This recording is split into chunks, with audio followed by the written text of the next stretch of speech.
The myths behind economics, politics, and morality. 5 ways they affect your finances. The evolution of economics, from philosophy to modern science. It's not just about personal discipline or luck. Your finances are deeply affected by 3 powerful forces: economics, politics, and morality. And today, we'll explore 5 ways these forces shape your financial reality, whether you realize it or not. Let's break it down. The term economics, as we know it today, is relatively modern, but the ideas it embodies have evolved through several intellectual and historical stages. Originally rooted in philosophy, economics gradually developed through the lens of political analysis before maturing into the distinct, data-driven discipline we recognize in the modern world.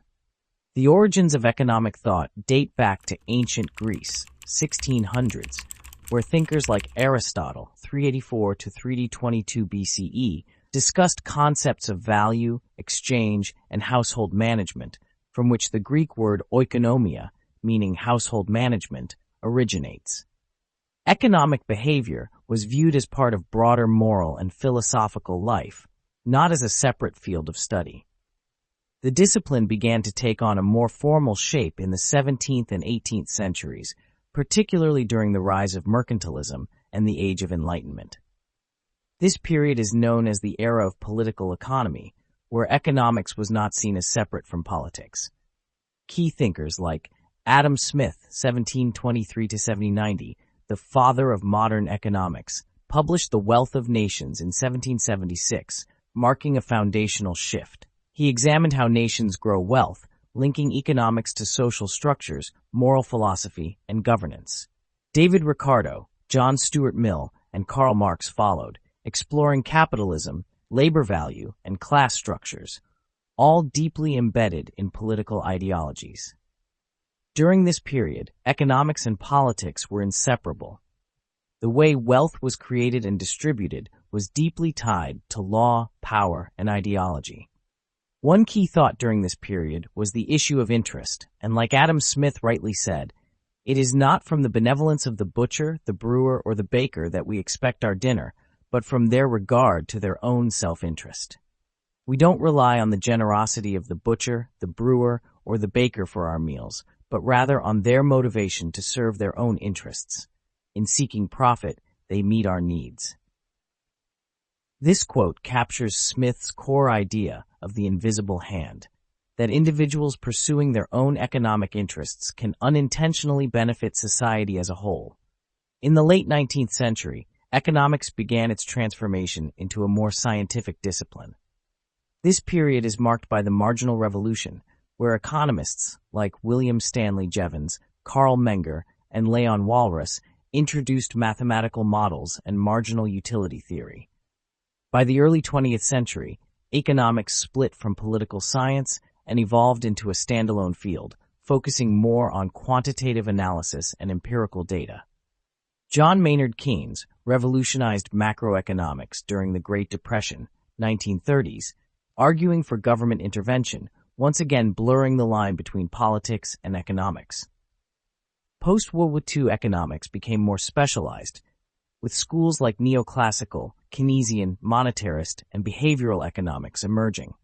While modern economics uses advanced modeling and data, its influence on politics, and vice versa, remains profound. Economic theories shape government budgets, tax policies, welfare systems, trade agreements, and more. Think of global events like the 2008 global financial crisis, where policy decisions influenced market recovery. The COVID-19 pandemic in 2020, which triggered massive fiscal and monetary responses worldwide.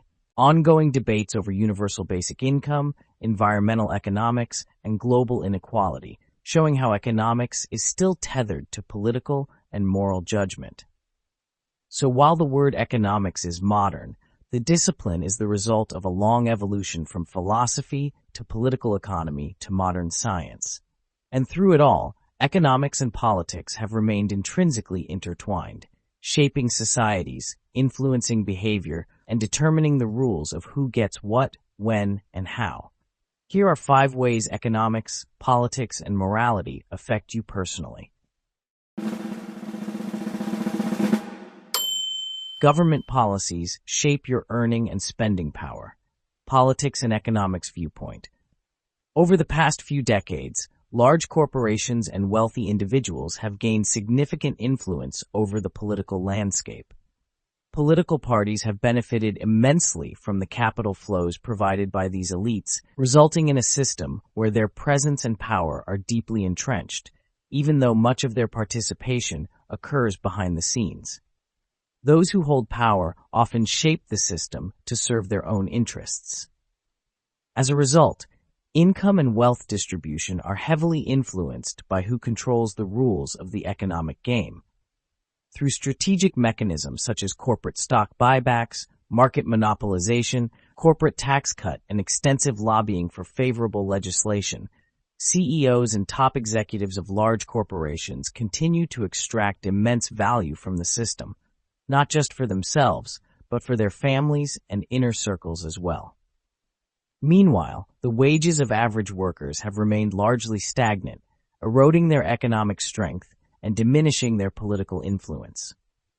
Without that influence, it becomes increasingly difficult for them to advocate for policies or opportunities that would improve their own financial positions.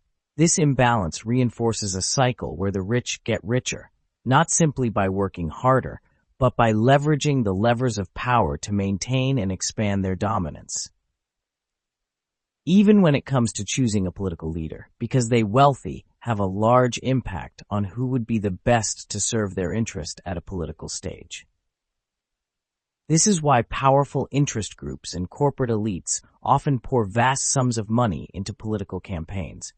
Their goal isn't driven by a sense of duty to the public or a genuine concern for the well-being of the electorate. Rather, it's a strategic investment aimed at preserving and expanding their financial interests. As the economist Adam Smith insightfully noted, those who control wealth often influence policy, not out of altruism, but to protect their profits. By helping candidates who align with their agendas win elections, they ensure that legislation, regulation, and public policy will continue to favor their businesses and holdings.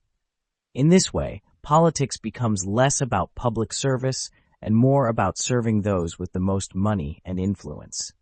From tax rates to interest rates, political decisions influence your wallet. Minimum wage laws, business regulations, and government spending priorities directly affect your cost of living, access to jobs, and investment opportunities. If a government lowers interest rates, borrowing becomes cheaper. Great if you're buying a home or starting a business. But if inflation rises due to poor fiscal management, your purchasing power drops, and your salary may not keep up. Lesson: stay aware of political changes. They can quietly erode or expand your financial options. 2. Inflation and economic cycles impact your long-term plans, a pure economical perspective. In today's volatile economic landscape, simply saving money isn't enough to secure your financial future. While having a savings cushion is essential for short-term emergencies, it won't help your wealth grow meaningfully over time. Why? Because inflation steadily erodes the purchasing power of your money. What you can buy with $1,000 today may cost $1,200 or more a few years from now. And if your money is just sitting idle in a bank account earning minimal interest, you're essentially losing value. Smart investment strategies, such as diversifying into stocks, bonds, real estate, or index funds, allow your money to work for you by generating returns that outpace inflation. These strategies not only build long-term wealth, but also help cushion the impact of economic downturns. A well-diversified portfolio can weather market storms, provide passive income, and grow consistently over time, unlike traditional savings which remain static. In essence, if you want your money to grow, protect your future, and ultimately buy you freedom, smart investing is not optional. It's essential. Economies move in cycles, booms and recessions, and with them, your money's value rises or falls. Lesson: you need smart investment strategies, not just savings, to outpace inflation and economic downturns. 3. Morality affects how wealth is viewed and distributed. moral and political perspective. Societies often debate what's fair. Should the wealthy be taxed more? Should healthcare or education be free? These aren't just moral or philosophical questions. They shape the legal and economic structures that govern our daily lives.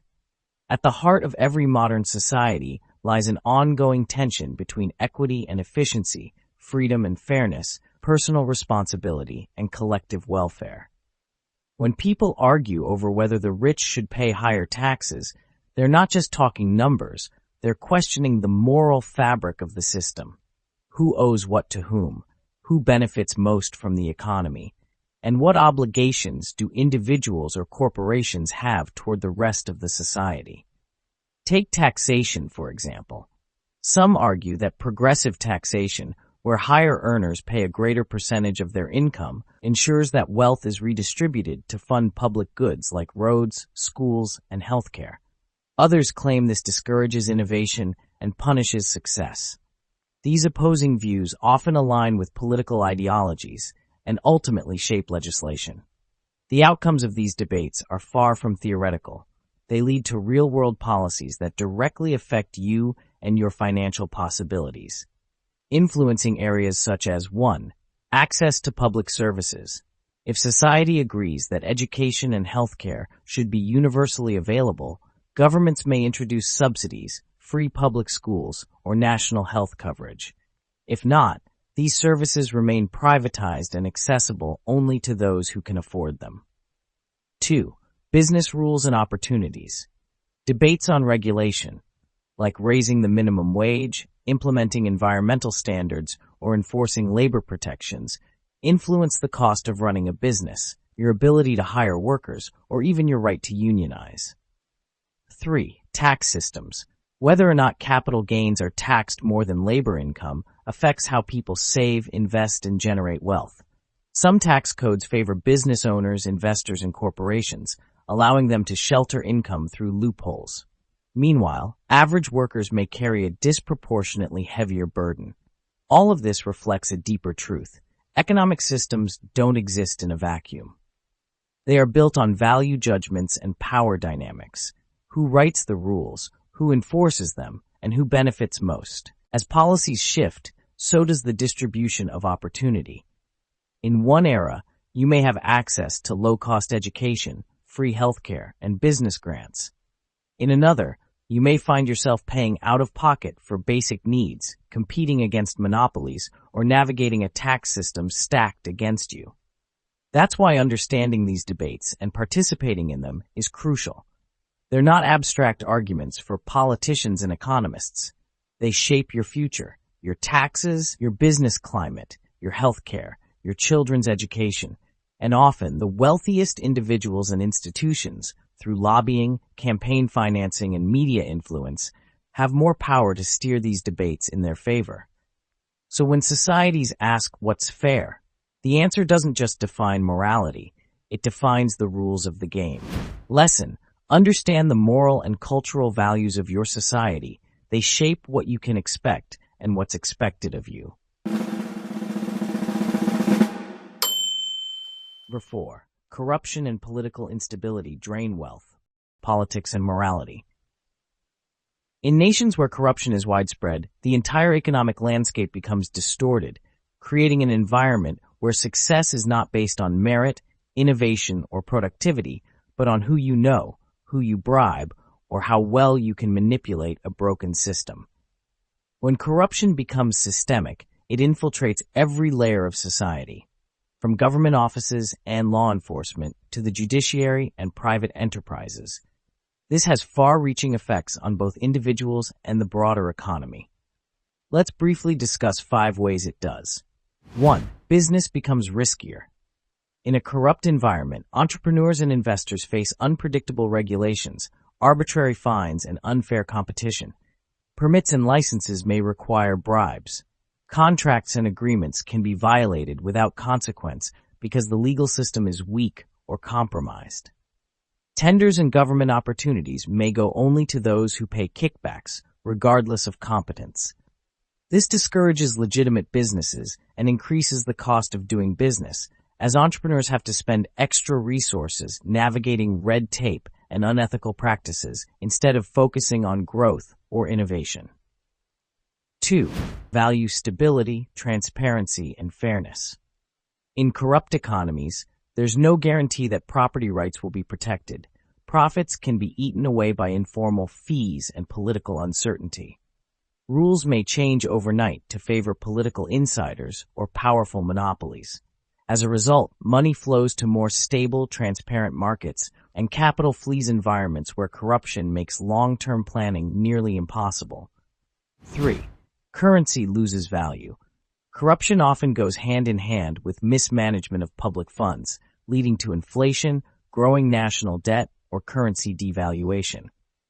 When trust in government institutions erodes, investors pull out their capital. Citizens lose confidence in their currency and begin converting savings into foreign currencies or cryptocurrencies. Inflation rises and basic goods become unaffordable. This further weakens the economy and hits the average citizen the hardest. 4. Hardworking individuals are disadvantaged. Even the most talented, educated, or hardworking people struggle in such a system because merit is devalued. Opportunities may go to the connected, not the competent. Innovation is stifled. Why build something new when corruption rewards gatekeeping and exploitation? Effort doesn't equal reward. The honest path is often longer, more expensive, and less certain than the dishonest one. This leads to brain drain, where the most capable individuals leave for countries with fairer systems, further weakening the nation's human capital. For corruption not only damages the present, it sabotages the future. Infrastructure projects are delayed or poorly executed because of embezzlement. Public services suffer, education and healthcare systems deteriorate. A culture of cynicism and disillusionment takes root.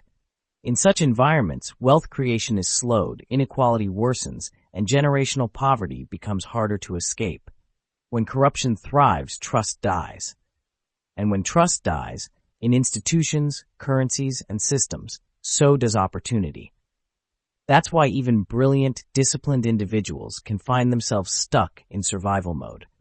In a corrupt system, the rules of progress are warped, and economic success becomes more about navigating power games than creating value. Lesson: if you live in such a system or plan to do business there, factor in political risk and find legal, innovative ways to protect your income and assets. 5. Economic literacy determines how you play the game. Here's the truth. Most people don't understand how deeply these forces affect their daily money decisions. Being financially successful isn't just about how much you earn or how well you budget. It's also about how much you understand the broader system that governs your money, and that system is shaped by politics, public discourse, and economic trends. Let's break this down. 1. Economic trends directly affect your financial future. Just like we discussed earlier, economic trends such as inflation, interest rates, unemployment, GDP growth, and global supply chain shifts influence the value of your money, the cost of living, your ability to borrow, invest, or save. Economic awareness helps you make smarter decisions about where to put your money and when to act. 2. Voting policies influence your economic opportunities. Policies set by elected officials impact taxes on income, businesses, and investments, availability of social programs like student loans, healthcare subsidies, or retirement benefits, support for entrepreneurship, housing, and employment. If you don't understand how political decisions affect your wallet, you may miss out on benefits or tax credits you're entitled to. Vote for policies that inadvertently hurt your own economic interests. Remain silent while laws are made that limit your economic mobility. Financial literacy isn't enough. You also need civic awareness.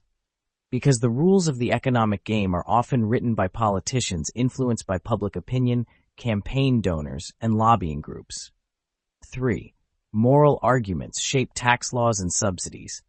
Public opinion and philosophical debates, like should the rich pay more taxes, or is education a human right, fuel the policies that eventually become law. These moral debates determine who gets taxed more or less, which industries get subsidies or bailouts, how wealth is redistributed or concentrated. A policy that cuts capital gains tax benefits the wealthy investor far more than the average worker. If you're unaware of how such policies are formed, you're likely to accept economic outcomes without understanding their root causes or your ability to change them. If you don't pay attention to 1. Economic signals, you risk losing value. 2. Political decisions, you miss your power to influence change. 3. Moral debates, you remain unaware of the forces shaping your economic landscape. Then, even with a solid income and budgeting skills, you're vulnerable to sudden shifts in the rules of the game. People who understand market cycles invest when prices are low. Those who don't panic and pull out at a loss. Those who understand how to legally optimize taxes keep more of their income than those who don't. True financial literacy includes understanding the system that governs your money, not just managing it. Lesson: financial literacy must include economic, political, and moral awareness, not just budgeting tips. Final thoughts. Economics tells you how money flows. Politics tells you who controls that flow, and morality shapes why those decisions are made. If you want to build real, lasting wealth, you can't ignore these systems. Learn them, watch them, and most importantly, play smarter because of them. If you found this breakdown helpful, be sure to like, comment, and share with someone who needs to hear this. And don't forget to subscribe and tap the notification bell, because in our next video, we'll dive deeper into how economic inequality is engineered and what you can do to rise above it. Until next time, stay sharp, stay aware, and stay financially street smart.